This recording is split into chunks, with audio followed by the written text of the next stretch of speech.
یہ کہانی ہے کراچی شہر کی ایک خاتون رہائشی جو ان والدین میں شامل ہیں جن کے بچے سارم برنی کی گرفتاری اور ان کے خلاف بیرون ملک اسمگلنگ اور بچوں کو غیر قانونی طور پر گود لینے کی کیس کی وجہ بنی۔ ان خاتون نے معاشی حالات کی وجہ سے اپنی نومولود بیٹی کو میٹرنیٹی ہوم سے ہی فروخت کرنے کی کوشش کی تھی، لیکن یہ بچی سارم برنی کے پاس پہنچی کیسے؟ اور اگر سارم برنی کے پاس پہنچی بھی تو یہ بچی پھر امریکہ کیسے پہنچی؟ گزشتہ ماہ کے آغاز میں FIA فیڈرل انویسٹیگیشن ایجنسی کو ایک امریکی سفارت خانے سے ای میل موصول ہوئی جو کہ وجہ بنتی ہے نامی گرامی سماجی کارکن سارم برنی کی گرفتاری کا۔ اس ای میل میں امریکی سفارت خانے نے FIA کی توجہ ان امریکی پاکستانیوں پر دلوائی جو کہ غیر قانونی طور پر بچے گود لے رہے تھے، اور یہ سلسلہ کچھ 2 سال سے چلتا آ رہا تھا، اور یہ سارا سلسلہ صرف ایک ہی ٹرسٹ کے تھرو چل رہا تھا، وہ تھی سارم برنی NGO۔ امریکی سفارت خانے کا ایک department OCD overseas criminal department, اس نے شروع کی تفتیش کی اور پھر بتایا امریکی سفارت خانے کو، جس کے چلتے امریکی سفارت خانے نے FIA کو ایک ای میل کی۔ اس ای میل میں یہ بتایا 2022 سے 2024 تک کوئی 18 ایسے بچے ہیں جو کہ غیر قانونی طور پر گود لیے گئے ہیں۔ ساتھ ہی ساتھ یہ بھی پتہ چلا کہ یہ معاملہ 2019 سے شروع ہوا ہے۔ FIA کی تفتیش کے دوران یہ بھی معلوم ہوا کہ بچوں کے ماں باپ ہوتے ہوئے بھی انہیں یتیم بتایا گیا ہے، اور یہاں تک ان کے نام بھی بدلے گئے ہیں۔ یہ کچھ 6 جون کو ہوا جب سارم برنی امریکہ سے کراچی انٹرنیشنل ایئرپورٹ پر اترے، انہیں گرفتار کر لیا گیا اور ان کے خلاف چائلڈ ٹریفکنگ کا کیس درج کر دیا گیا۔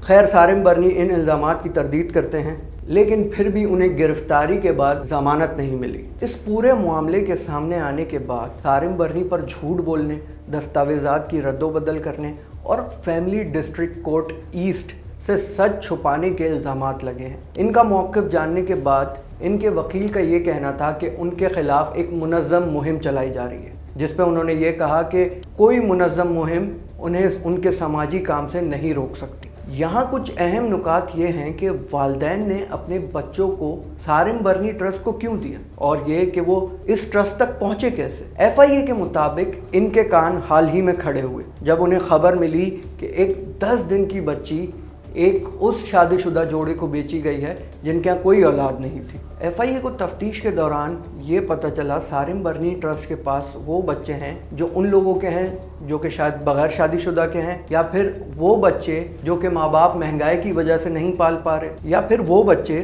جو کہ طلاق کے بعد تھوڑے ٹائم کے لیے کسی ویلفیئر ہاؤس یا کسی NGO میں سہارا لیتے ہیں۔ عدالتی دستاویزات میں ہیر پھیر کرتے ہوئے سارم برنی نے عدالت کو یہ بتایا کہ ان کے پاس جتنے بچے آتے ہیں کفالت کے لیے وہ سب یتیم ہیں، اور ان کے نقلی ڈاکیومنٹ بنا کے انہیں بیرون ملک روانہ کر دیا گیا پیسوں کے عوض میں۔ کراچی میں نیو کراچی علاقے کی رہائشی جن کے پہلے سے 2 بچے ہیں، ان کا کہنا یہ ہے کہ ان کے شوہر رکشا چلاتے ہیں، وہ مشکل سے دن کا 200-300 روپے کما پاتے ہیں۔ اس سے ہوتا یہ ہے کہ ان کا گھر کا گزر بھی نہیں ہوتا، اور بعض دفعہ ایسا ہوتا ہے کہ ان کو فاقہ بھی کرنا پڑتا ہے۔ اسی طرح کراچی کے علاقے ملیر کی 24 سالہ رہائشی بشرا کنول نے اپنا یہ بیان 22 جون کو ریکارڈ کروایا بلال احمد کو کہ 3 سال سے ان کی شادی ہوئی بھی ہے اور ان کے یہاں کوئی اولاد نہیں ہو رہی تھی۔ تبھی انہوں نے فیس بک پر ایک گروپ دیکھا اڈاپٹ اے چائلڈ لاہور کے نام سے، جہاں پہ انہوں نے ایک پوسٹ دیکھی جس میں یہ تھا کہ ایک بچی ہے جسے آپ گود لے سکتے ہیں۔